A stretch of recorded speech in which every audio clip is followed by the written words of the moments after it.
This is Teachers Talk Radio, and you are listening live.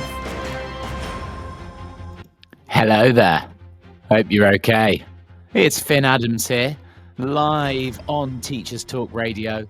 First week back since half term, and it's been already a week too long.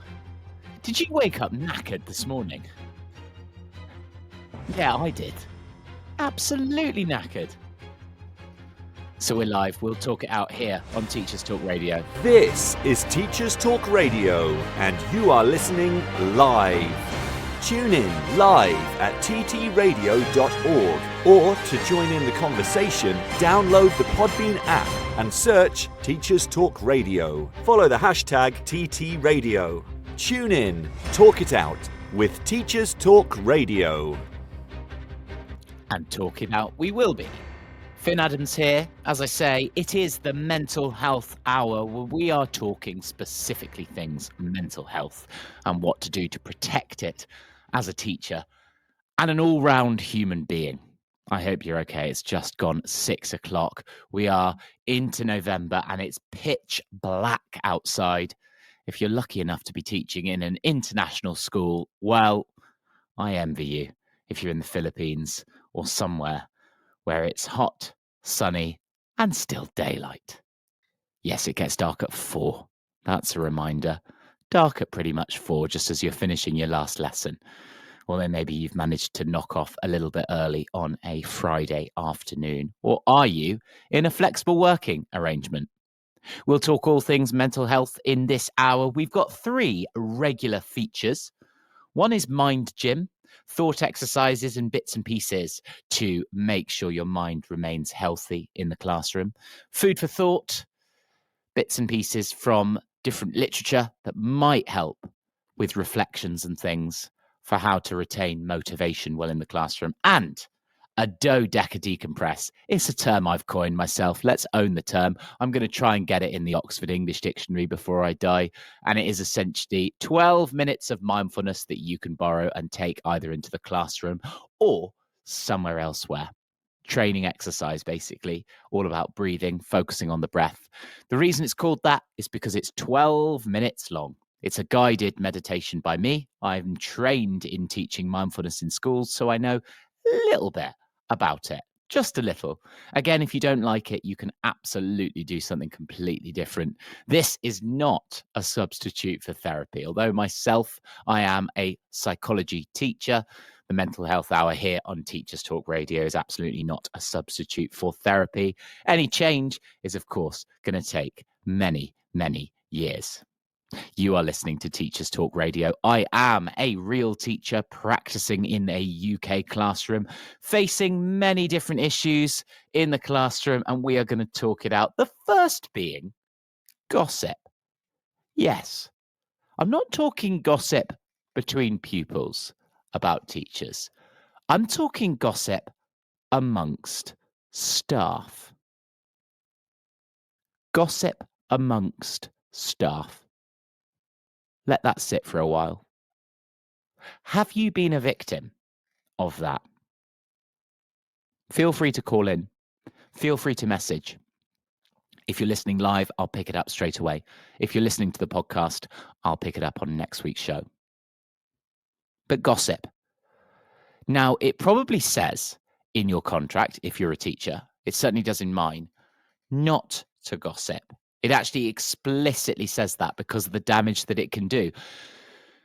I guess, though, that has to also be balanced out with the fact that humans, by their very nature, are social.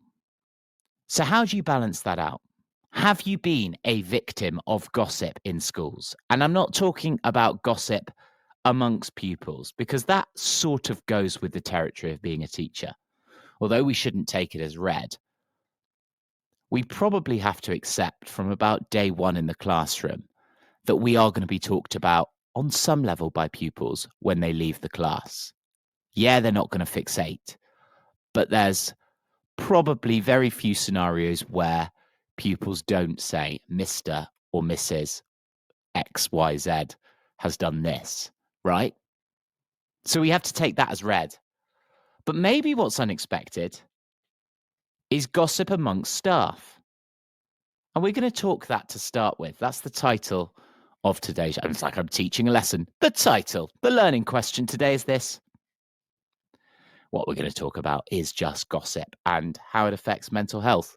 I think broadly speaking, we can acknowledge that if you are the victim of gossip, that often comes with it negative connotations, doesn't it?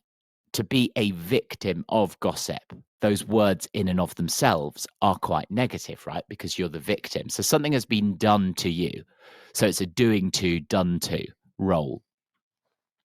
People gossiping about you. And maybe it's inevitable. Maybe teachers, by their very nature, have it within them to gossip. But we're going to talk that through. Just think now, have you been the victim of gossip?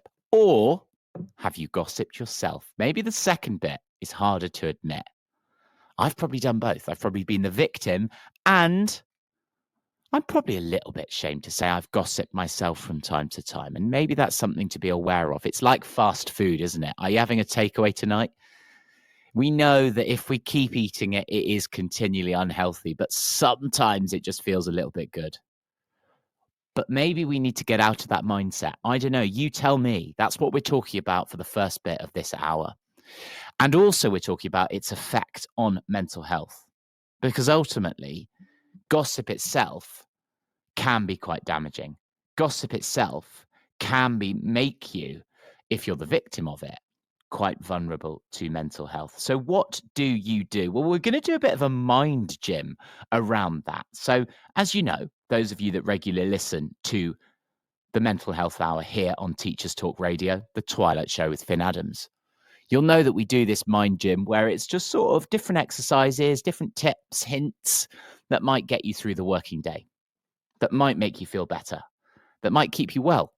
Because we know that exercise really helps, but what about mind exercises, things to help with mental health? Well, as you know, I'm a massive fan of TA. I'm not talking teaching assistants. I'm talking transactional analysis. So transactional analysis is something that can actually be used in education. It can be used in coaching. It can also be used in and out of the classroom. It's also been used as therapy. So essentially, why don't we think about gossip through the lens in our mind gym of transactional analysis? Let's start that off as the conversation topic here on Teachers Talk Radio. If you've just joined us, very welcome. You've made it. It's Friday night. You've made it through the first week after half term. How does it feel? Just sit back, relax, grab a glass of something, tea, coffee, or something more, or just water. Sit back and relax. And hopefully this hour will help you decompress. We're talking gossip in the classroom. We're talking gossip between teachers. What do you do and how do you deal with it? So maybe let's take it from the angle of you've been the victim of gossip yourself. Now, it does happen. Let's acknowledge that. It does happen that teachers can be gossiped about, both by pupils, but we're actually talking the more interesting thing of about by staff. So another teacher has gossiped about you. How does it feel? You probably feel really rubbish, right? And I'm someone who has been the victim of gossip from time to time. And that's because I do various media bits and pieces on the side. So that sometimes goes with the territory, but it still hurts when another adult in the classroom who's a practitioner that shares the practice with you, as in another teacher, is gossiping about you. So what do? Maybe let's unpack it gently through the lens of TA. Now, as I was talking about last week, transactional analysis is a massive discipline, and I don't know a huge amount about it other than some bits and pieces around ego states. We talked a little bit about ego states last week. Child, parent, adult. All of us, students included, have that within us. They are our three different ego states, and we operate within those. The idea being driving the bus should, that sounds like a parent there, is the adult. But quite often, we respond to things, we feel things from our child, our inner child, or our parent. So why don't we think about this from a TA perspective? So say you have been gossiped about in a particular way. You probably feel, and this could be what's going on, your adapted child talking. I must have done something wrong. Or they don't like me. Because gossip between teachers, it can be an experience of rejection, can't it? Would you agree with that? So maybe you've got this kind of energy, which is perhaps fear, the shame that you're feeling around knowing that you've been gossiped about. The critical parent might come in and it might say, they can tell you're not good enough. So that's almost a version of an inner critic, I guess. And as I was planning this show, I was thinking, yeah, how could we think about gossip in our mind gym? This thought exercise using transactional analysis. And maybe you've been the victim of this and you felt vulnerable. So if you've been gossiped about, what TA would possibly say, again, this is just a possibility, it's highly subjective, is it's your adapted child. They don't like me. I've done something wrong, maybe. And your critical parent saying, they can tell you're not good enough, you're rubbish. That's your critical parent, possibly. Or maybe even if you felt a bit of anger, it's they shouldn't be gossiping about me in the first place. Now, what TA would say is your child, your free child, if you like, just wants belonging, just wants acceptance. But I think when you realize that you've been the victim of gossip, and again, I'm making generalizations here. I'm never, ever going to identify the school I'm in or the thing that people have been gossiping about, because that's not part of this show. We're talking teachers talk. We're talking general things. It wouldn't be my role on this radio station to do anything more than just talk mental health in the classroom. But maybe you can relate to this. Maybe you know of instances where this has happened to you. And what TA would try and do is, okay, that's your adapted child and your critical parent driving the bus. Your adult and your nurturing parent have actually been pushed to the back seat. So TA would actually probably try and encourage those viewpoints to balance it out. So essentially, your child's kicking off, your critical parent's kicking off, but you want to bring your adult in. So TA steps in at this point, and maybe it's just about pausing and naming the states that you're experiencing. So my child feels scared, feels rejected. My parent is criticizing me, and I feel angry. And then I suppose it's about giving space to that adult. So this is all part of Mind Gym, part of the feature we do on this show. And again, TA, from what I've read, is highly subjective. So actually, all of these things you might interpret in different ways. And this is not therapy. This is just talking it out here on Teachers Talk Radio. So you bring your you bring your adult in, and actually your nurturing parent in. You invite those both. And the adult is really doing a reality check. The idea with the adult state is you say, well, what's the evidence for this? What evidence do I have that people were gossiping in the first place? And could there be neutral explanations? Stress, they're tired. Have I felt being the victim before when actually nothing bad has been going on? So the adult in TA is a bit like assessing the evidence, keeping things rational. But that's not to suppress the critical parent or even the adapted child, because those two states, TA, I guess, would say, you have to bear in mind. You can't suppress, because if you do that, it's like a beach ball, isn't it? And I teach this when I'm teaching this aspect of psychology. because I'm also a psychology teacher. I'm an A-level psychology teacher. So when I'm teaching this part of Freud, I'm teaching the idea of repression. I use a beach ball analogy. So the beach ball, when you're at the beach and maybe you're playing with the beach ball and you want to push it underwater. Well, the beach ball is trying to push itself back up, right?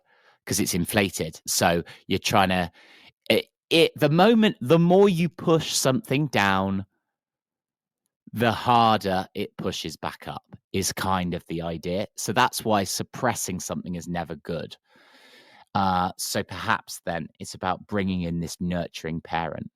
And the nurturing parent would say something like, you don't need everyone else's approval to be okay. You belong here because you're competent and kind. Or you belong here because you're good enough, for example. And that's emotional reparenting. You're supplying that reassurance to the child. Maybe that helps. Bring in your adult. Bring in your nurturing parent. Could be how you deal with it. In the second half of this show, we'll look at one more example of Mind Gym, where you can use a little bit of TA to unlock a particular issue you faced in the classroom. We're going to talk resentment. So that's all coming up here on Teachers Talk Radio. We've also got Food for Thought and the Dodeca Decompress. As I say, that's all to come. First, though, let's hear from our sponsors. This show is brought to you in partnership with Hachette Learning, publishers of professional development books and resources that support great teaching and learning in schools around the world. Level up your professional development today and visit hachetlearning.com to explore the full range of titles. Teachers, have you heard of Bet UK 2026? It's the world's biggest education and technology event, and it's completely free for educators. From keynote speakers and panel sessions to CPD accredited workshops and networking, Bet UK 2026 is where educators from across the globe come together to share ideas, spark inspiration, and find solutions that fuel our mission to drive better education globally.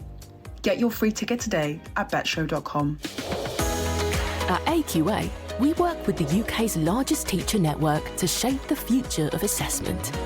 With teachers for students, we ask questions today that matter tomorrow. Beautiful stuff. You're listening to Teachers Talk Radio. It's Phin Adams here with the Twilight Show. We are talking mental health. We've done a little bit of the Mind Gym. And really, if you want to call in, if you want to message, shared struggle, sometimes that helps. You choose. Or if you're listening again, of course, I hope it does help you. Time for food for thought. So every week I find a passage from somewhere or something that might inspire you in the classroom to keep going, inspire you in those dark moments, because let's face it, it can get tricky in the classroom. If you're teaching in the UK, it's particularly difficult, or it can be.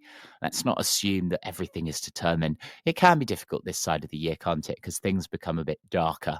I'm talking, we lose a lot of light. We essentially have to cope with getting dark at 3:30, 4 o'clock, just as we finish our final class. So I've got a couple of passages for you.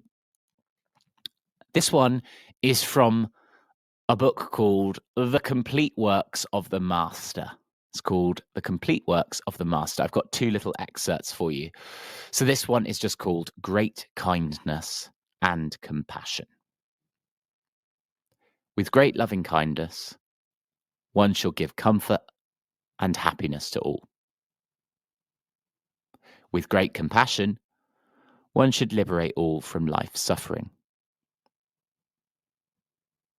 To liberate human beings, one should liberate those from all nations and all walks of life. To liberate the world, one should benefit all sentient beings. Wow. What do you think of that? I chose it for a reason, because often people say kindness is the shortcut to everything, in that whenever you're facing a problem, bringing in a bit of kindness can really help. And I guess talking about that problem of gossip in schools, idea of kindness, the idea of being kind to yourself, kind to those around you can be really good. And when we talk about resentment in schools in the second part of this show, I'm talking resentment that can build up as a teacher, both resentment towards the system, possibly resentment towards pupils, possibly resentment towards other staff. What do you do? How do you cope with it? We're going to talk it out in the second hour, but possibly a little bit of that we can start talking about now. It's about bringing in kindness, as hard as it is. And it is really hard to bring in kindness, isn't it? It is when you're feeling frustrated by something. And the job itself can be quite frustrating. We're here on a Friday, and I can't help but dwelling. And maybe this shows me I need to start thinking about other options. But as I was driving home today, I was thinking in the car, oh, thank goodness it's Friday. And then I started thinking about Monday. And I was thinking, no, that's the wrong mindset to be in, right? Frustration. Frustration is surely common to everyone. Frustration with the system, frustration with colleagues, frustration with so many things. So we're going to talk that more through in the second part of the show, but maybe it's about living in the moment and bringing in a bit of kindness and compassion to yourself and others when you are feeling frustrated. Maybe. Feel free to message in if you think, yep, I agree with that. Or if you disagree, also do message in. I would love to hear from you. It's coming up to 6:22 here on Friday, the 7th of November, here on Teachers Talk Radio. One more aspect of food for thought for you. What about this? Learning and application. It's from the same book, Complete Works of the Master. And the excerpt is just learning and application. The value of learning lies in knowing what is important, not in hoarding excessive knowledge. The value of application lies in appropriateness, not in stubborn, stiff implementation. And I chose that one for a reason, because they often talk, don't they, in teaching about the 3 I's: intent, implementation, impact. Don't mention Ofsted. But I thought, actually, this is quite a good lens to unpack a few issues that we can face in schools. This idea of stiff implementation, school rules, or, learning walks. What are we going to see in the learning walks? You need to do this. You need to do that. This is a whole school priority. Well, first of all, do we need to? Do we need to as teachers, right? There's so many needs and musts and shoulds in teaching. And actually, that can sometimes lose sight of what it means to be creative in the classroom, can't it? I know that it certainly has for me from time to time. So I thought that part of the passage touched me a little bit. And that's why I thought I'd read it out to you here on Teachers Talk Radio, because it's just a useful one to reflect on, because we can be very black and white as teachers, can't we? Follow the rules, do this. But actually, maybe it's about appropriately doing things. And actually, sometimes there's that grey area. And some of the best practitioners I know do operate in those grey areas. So maybe it's about thinking about that. Maybe. Food for thought. That's why it is a food for thought. And do you know what? I really like the first bit of that passage as well. I'll read that small bit again. The value of learning lies in knowing what is important, not in hoarding excessive knowledge. Now, we'll talk resentment in the second part of this show, but why I wanted to talk about it was because, when you have to have difficult conversations, and that could be with pupils, and they're to some extent easier because we're trained in those. But what about your difficult conversations with colleagues? Are you in a management situation where you've had to have one? And if not, then you're very lucky, I guess. Have you had to have a difficult conversation in your teaching career? And if you have, how have you handled it? And has the school system actually supported you in that?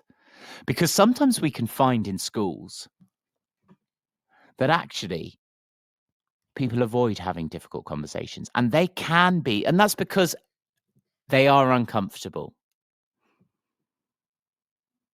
But you know what? Some of the best systems I've worked in, some of the best schools I've worked in, have had systems where difficult conversations have taken place and they have led to meaningful change. Because sometimes not having them, I think, can be quite dangerous. And I'm talking from experience here. The issue keeps going. That said, perhaps there's that fine balance, isn't there, between a difficult conversation had and a good enough conversation done. To what extent can you ever say that a difficult conversation has fully resolved an issue?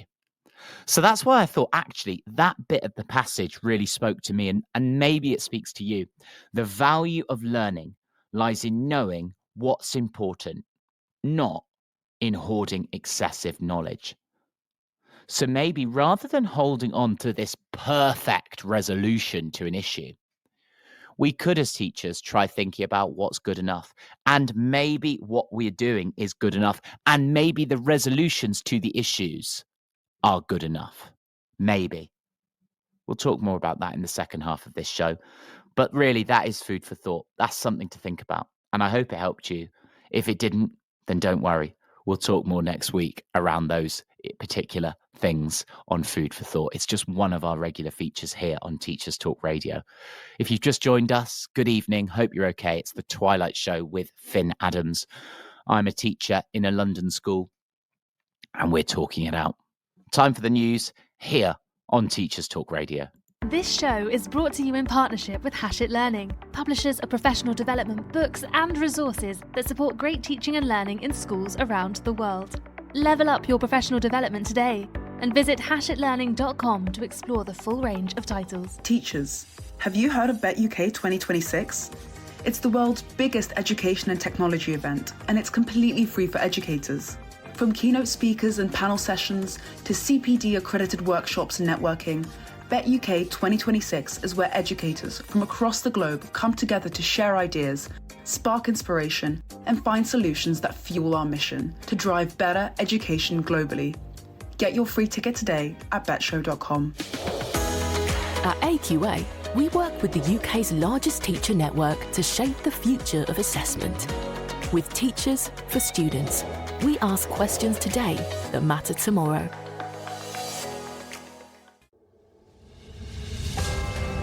This is Teachers Talk Radio, and this is Teachers Talk Radio News.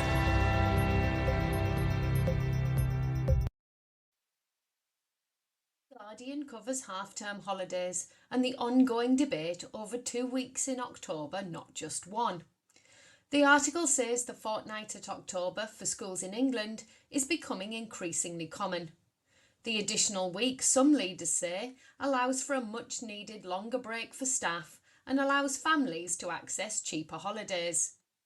In Nottinghamshire, the County Council has had a 2-week October half-term since 2019, whilst Unity Schools Partnership, a group of schools across Norfolk, Suffolk and Essex, says its 8 primaries have done the 2-week break for the first time. The school year is balanced out by reducing the longer summer break by a week or adding extra time onto the school day. In the past, parents with younger children have objected to the longer holidays, saying it increases childcare costs. In Wales, plans to extend the half-term and reduce the summer break were shelved last year after teaching unions opposed the plan. Costs around childcare as well as food and energy increases when children are not in school, according to the Debt Solutions website Money Wellness, cause parents concern, and that they also face the cost of entertaining the children too. Others also comment that the burden is increased for single parents, those working in jobs with limited flexibility, and families with children in different schools with mismatched holidays. One argument for a longer school break is the reduced cost for holidays. Chase Bank says the cheapest cost of flights for a family of 4 to Spain was £993 for the week most schools were off, compared with £191 for the following week. Some schools with 2-week October breaks also report a reduction in absence as a result of illness in the second part of the autumn term. Sticking with the theme of breaks from school, Schools Week reports that an Academy Trust's new 9-day fortnight improved well-being and resulted in financial savings for teachers, although some felt overwhelmed by the condensed schedule. The article features research published by the Education Endowment Foundation, which found including perks like more planning time and healthcare benefits in teacher job adverts can attract applicants as much as a 10% salary rise. The EEF has published several reports that it says shine a light on the impacts of various recruitment and retention strategies. The reports include initial findings from a flexible working trial at Dixon's Academies Trust. It found teachers said their well-being and work-life balance improved when working a 9-day fortnight. Under the trial, staff received 1 day off every other week, while retaining full pay. Analysis found that most staff welcomed the policy. Many leaders used their non-working day to work from home rather than as a day off, but still reported mental health benefits. However, some ECTs felt they had less access to developmental support, and some non-teaching staff also experienced a negative impact on morale, feeling excluded from the policy's benefits. Meanwhile, pupils were largely unaffected, although some noted improved relationships with teachers. The article also features research by Teacher Tapp and Professor Becky Allen, alongside 6 others, which looked at what makes teaching jobs more attractive to prospective candidates. Details of this on the Schools Week website. The BBC features an article on university students, an increasing number of whom it says aren't enjoying their time there. The story features several individual stories of young people who, rather than enjoying themselves, say they are experiencing high levels of loneliness. One young student took to social media to share his feelings and was surprised by the amounts of students saying they felt the same. The report highlights the fact that the TV shows and social media can glorify the idea of student life. Living with friends, going on nights out, studying a subject they love, and getting stuck in with a sport or hobby. But university counsellors say it's not like that for everyone. In a poll of freshers in their first week at Swansea University, students' biggest concern was fitting in and feeling included. And in a survey by market research agency Sybil, 17% of students said they had no friends at uni, and 37% said they worried weekly about making friends.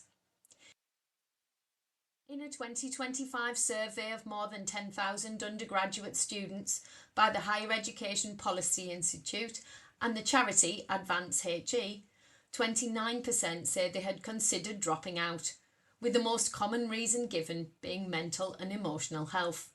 More details of individual experiences in the article online. Finally, The Guardian says Year 12 students from at least 8 schools in Queensland, Australia, were taught the wrong topic for their final history exams, and authorities were checking with 172 schools to see if any more were affected. Students were meant to study Julius Caesar, but affected students learned about his nephew Augustus instead. The Queensland Curriculum and Assessment Authority said schools are notified of the topic for the ancient history external exam more than 12 months in advance. A spokesman said schools involved would submit an illness and misadventure application, so students receive special consideration when their papers are marked. Augustus was a focus of the 2024 exam, but in 2025 this changed to Julius Caesar, catching some schools out. This has been Teachers Talk Radio News with Joe Fox. And you're listening to The Twilight Show with Phin Adams. It's just gone 6:30 on a Friday night, the 7th of November. We've had a week of term and already I'm ready for another half term. How are you doing? Hope you're okay. If you're listening live, feel free to message in through the chat. And once you message, feel free to call. We're talking mental health here on Teachers Talk Radio. Interesting things in the news, wasn't it? So there's a couple of things I wanted to talk with you about from that news. Is what do you do when you've realized you've mistaught something? Yeah, I'll ask that question again. As a teacher, when you become conscious, because let's assume you don't consciously intend to teach something in the wrong way, but what do you do when you have done it? There's a talking point. How does it affect you? And perhaps we're not talking, there's levels of it, right? So we're not talking drastically misteaching something, although I know a couple of teachers that have taught the wrong specification and realized a year into it. Yes, that's right. I won't name who, and I won't name when, but I've seen it more than once. What do you do when you've realized that?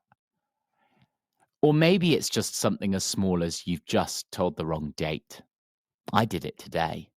Sometimes I correct myself when I realized it. But do you ever find that pride gets in the way? I'll let that sit. Because we have a duty as educators to make sure we're teaching the right thing. I firmly believe that, right? So when you realize you've taught the wrong thing, how do you go about correcting it? Do you throw the question to the class? Do you set it as homework? Do you say, oh, there's been an update? Or do you own up? Now, I've learned in my decade as a teacher, it is actually quite good just to own up and say, yeah, I've made a mistake. Because also that can help you realize that you're human. Because sometimes as teachers, do you find this? You can build yourself up as you end up just thinking, I need to be superhuman. Clip that. Add that to the bank of shorts for Teachers Talk Radio. But do you know what I mean? When actually we are just humans. We're all just working towards an end. Simple as that, really. And the other item in the news that you probably heard, and I thought, I'll talk about that in this half of the show, is enjoying university. We prepare students, don't we, for universities and apprenticeships, and there's loads of apprenticeships on offer these days, much more than there were when I was at school 15 years ago. But here's the thing, do you actually enjoy it when you're on it? Do you enjoy school? I suppose that's a separate thing, but we're preparing students for university, right? But when they're there, are they actually enjoying it? And it's an interesting statistic to find out that a lot of university students actually don't enjoy it. And when I learned that, I felt sad. But I also felt a little bit of compassion and, would we say, relief, shared struggle, because I hated my degree. So my degree was in religious studies, the social sciences pathway of religious studies. So I didn't do the theology side. You can at Cambridge do theology and end up training to be a vicar, but that's a 2-year course, less academic. We won't go there. That's a story for another day. But what I will say is I hated my 3-year course. Pretty much. I like the psychology side of things, hence why I ended up, I guess, being a psychology teacher. But I hated everything else. And so I guess it's a food for thought question, isn't it? Are we preparing students for another 3 years that they'll hate? Or should we as teachers be directing them to what they're passionate about? But is what they're passionate about going to help them? You know, it's $9,000 tuition, isn't it? Anyway, food for thought. Perhaps that's a topic for another presenter here on Teachers Talk Radio, because we're talking mental health. And before that mental health is completely destroyed, time for our next feature here on the Twilight Show. It's the Dodeca Decompress. Yes, that's right. We're doing 12 minutes of live mindfulness right here, right now on a Friday night. That's because the studies show that it's 12 minutes or more per day that can actually have the strongest benefit on your mental health. Mindfulness is about just being in the moment, and the only way we can do that is be in the moment. And really, there is something quite powerful, whether you're religious or not, in sitting together live doing a mindfulness moment. So that's precisely what we're going to do, as we do always every Friday night. No need to be embarrassed. No need to do anything other than listen to what I'm going to guide you through.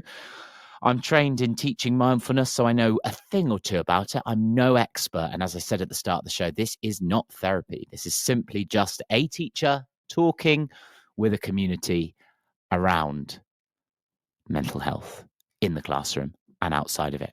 I really hope you are home. I really hope you're lying on a sofa, lying on a bed, sitting on a chair, wherever you are. Let's go. Time for dodeca decompress.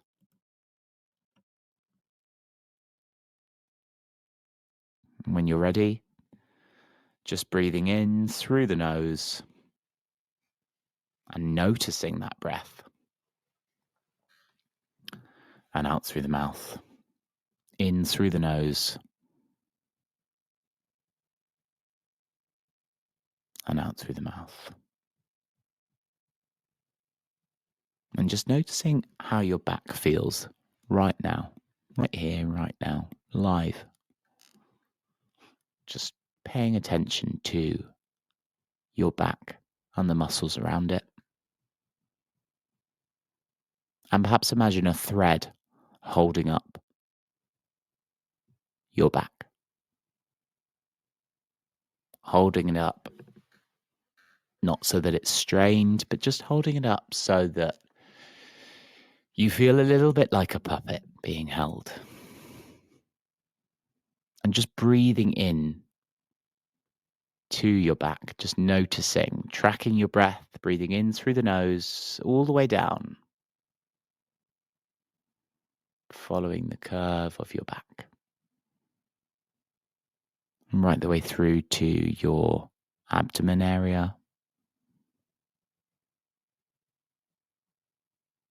And then back up along the curve of your back. And out through your mouth. One more time, in through the nose.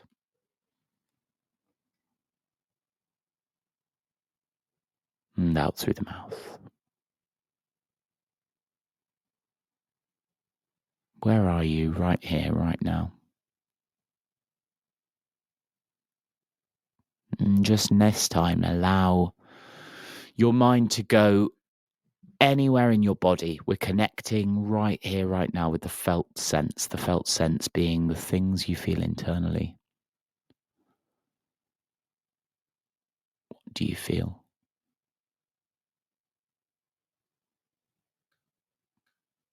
Perhaps there's coldness in your body. Go to that. Notice that. Breathe into that right here, right now. Or perhaps there's tension. Breathe into that tension. Not doing anything with it. Just sitting there with it. Breathing in. And pausing. And then breathing out. Staying with that.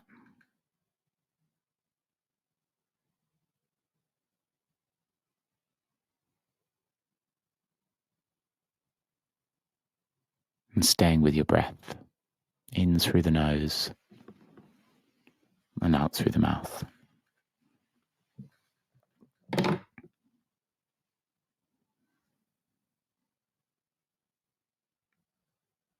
And where are you right now?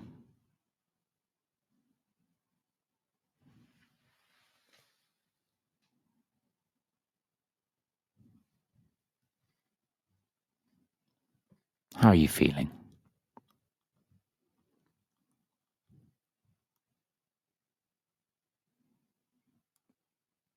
Staying with that breath. Wherever that breath is taking you this time, just let your breath guide you as you naturally breathe in and breathe out.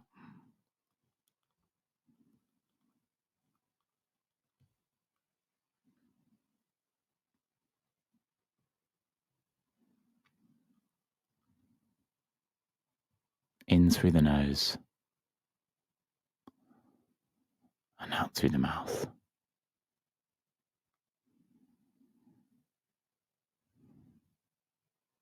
Staying with that breath. It's all you got to do. Not doing anything with whatever's going on.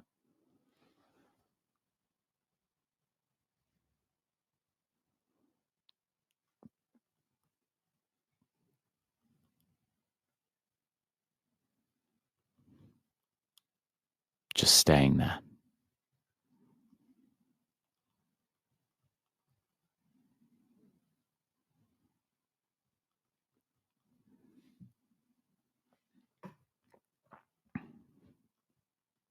In through the nose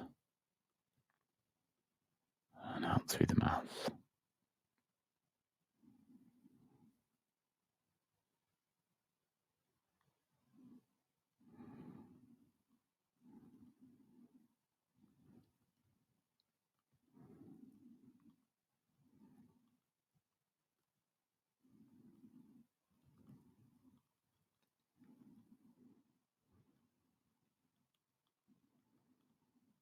In through the nose and out through the mouth.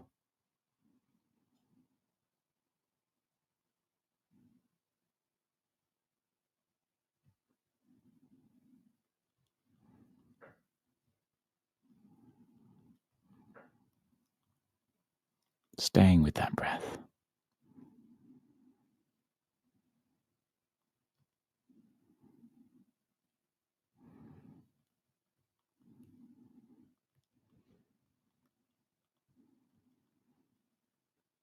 Staying with that breath. Right here, right now. That's all you've got to do. Nothing more.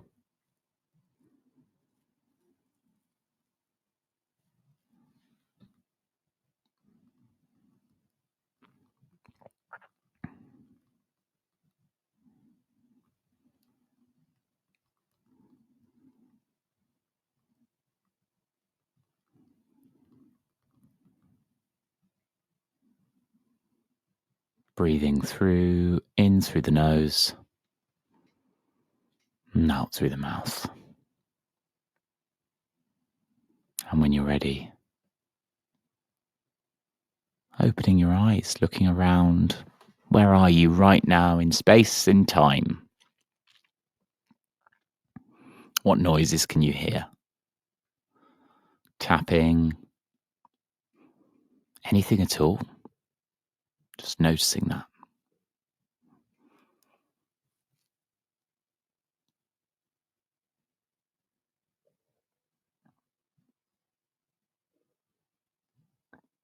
What can you see around you? What colours can you see? Count them.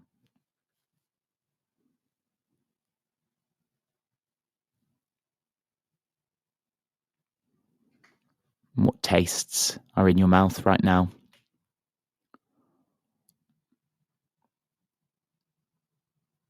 What do you feel? What can you touch?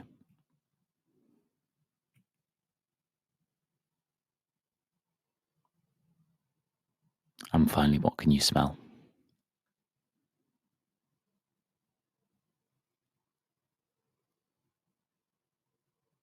And when you're ready, bring yourself back. Although we never went away. Wow, how did you find that? Simple one, wasn't it? Because this time I wanted you and I just to focus on the breath. And rather than guide the breath, this time let the breath guide you. Sounds philosophical, doesn't it? Doesn't need to be. If you found that helpful, then try it in the classroom. If not, you'll never have to hear it again.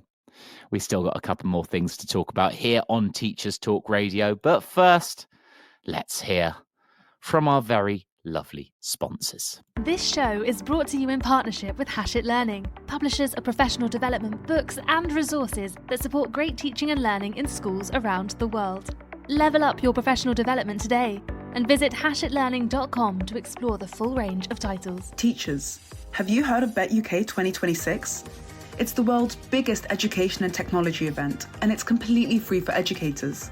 From keynote speakers and panel sessions to CPD accredited workshops and networking, Bet UK 2026 is where educators from across the globe come together to share ideas, spark inspiration, and find solutions that fuel our mission to drive better education globally. Get your free ticket today at betshow.com. At AQA, we work with the UK's largest teacher network to shape the future of assessment. With teachers for students, we ask questions today that matter tomorrow. Oh, we're back. Bet UK, though. I was thinking about that. I was looking that one up again. It's mid-January. Now, I'm going to try and make it. Although I'll be at work, I'm going to try and, well, let's see. I don't know how I'm going to do it. Does your workplace have a flexi work arrangement? Mine does, but I'm pretty worried that actually the week that Bet UK is happening, I don't have flexi work. So maybe there's some arrangement I can do where I swap the week. Oh, I don't know. I really want to go. Bet, by the way, spelled BETT. Yes, BETT UK. Sounds obvious, right? But for someone like me, I just typed it in without and found something else. So it's BETT, BETT UK, the Educational Conference, January 2026. God, we're really nearly there, aren't we, with the Christmas stuff that's in stores at the moment?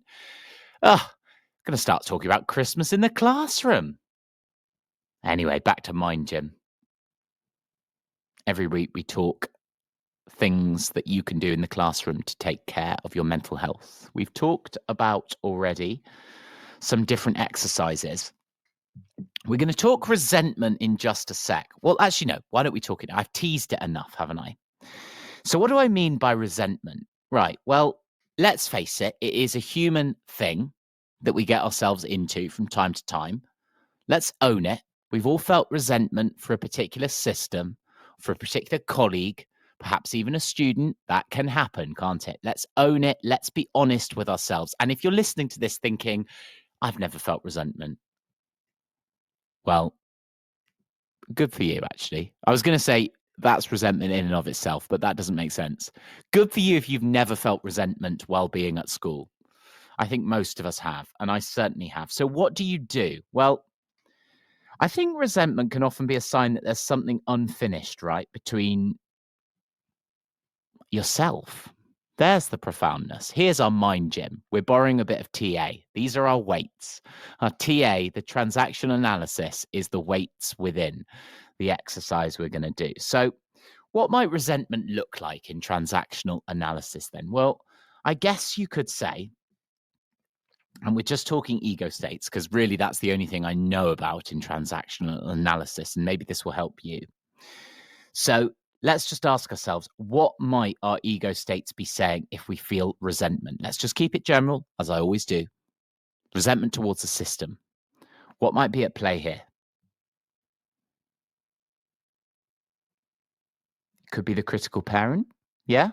So let's just go with, say a colleague's done something, critical parent. They shouldn't have done that. So you feel a sort of moral anger. You feel a judgment to them. Yeah. Oh, even saying that now, I can feel that. And then I suppose your adapted child responds with anger, right? You feel sort of, how should we put this in words? Rage. I feel enraged. Yeah? Powerless. Is there something in that? I'm just sort of connecting with them now, and maybe you are too. When resentment lingers, then it's your critical parent and your adapted child doing the driving. Your adult and your nurturing parent are the quiet ones. So what TA would say is, bring them in, bring them back, bring them here. And that's the healing process, right? Perhaps you've just got to acknowledge it and reparent the child. You speak kindly to yourself. You say, you're right to feel hurt. You didn't do anything wrong here. I see you. Because that's the kind of thing that supplies the recognition maybe that your adapted child is craving. And perhaps it is an unmet need as well, because TA as well is all about analyzing things from your ego states in the present, but also about connecting with the past. And this is not therapy. This is just essentially how that resentment towards a system can sometimes be understood. And then you've got to strengthen the adult, I guess, and you've got to sort of separate your adult from everything that your critical parent and your adapted child is saying. So maybe you've got to say, here's the system. I can't change it. I can only change what I can change. And I can decide how much energy it gets now. What's that thing? The serenity prayer. Give me the courage to change the things I can change. the serenity to accept the things I can't, and the wisdom to know the difference. It's something along those lines, isn't it? In that we want to change so much as teachers, don't we? Whether it's in the classroom, whether it's between colleagues, whether it's systems that don't work in schools. But actually, it's about accepting the things we can't change. The courage to change the things we can, and the wisdom to know the difference. Just sit with that for a bit. Maybe we've arrived at something. I didn't expect to arrive at that. And I guess that's the beauty of live radio. And also, you can probably tell that isn't quite what the Serenity Prayer says. Perhaps I need to go back into this podcast and do an edit. But as you're listening live, that is essentially my version of it. Does that sit well with you?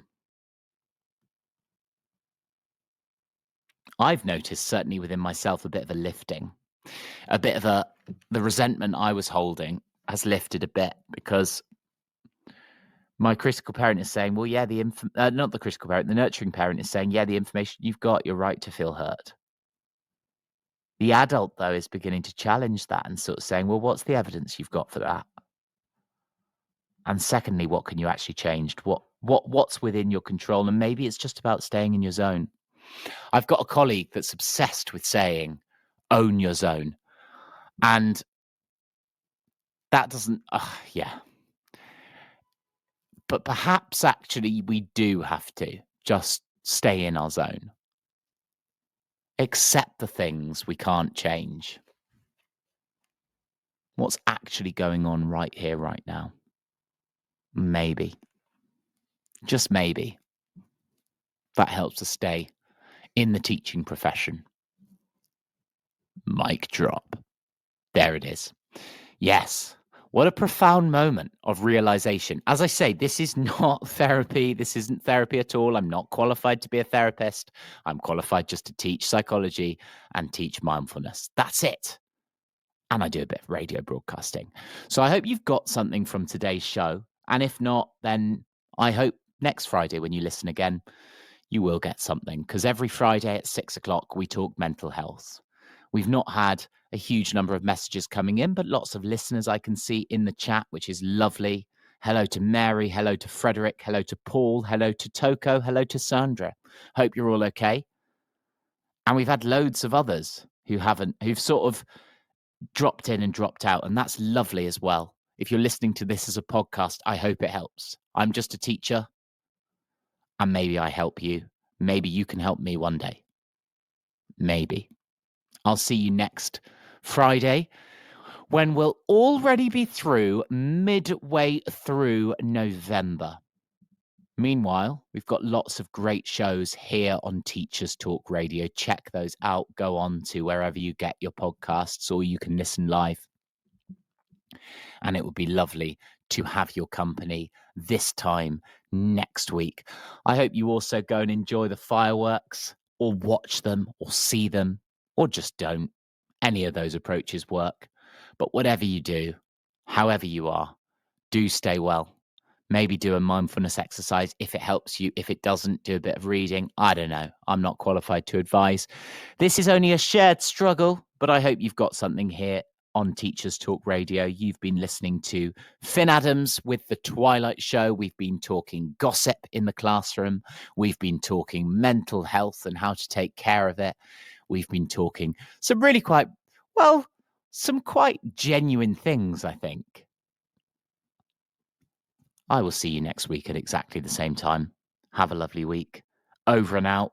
Stay tuned for some great shows right here on Teachers Talk Radio. You've been listening to Teachers Talk Radio. Tune in live and listen back at ttradio.org. We look forward to hearing from you next time on Teachers Talk Radio.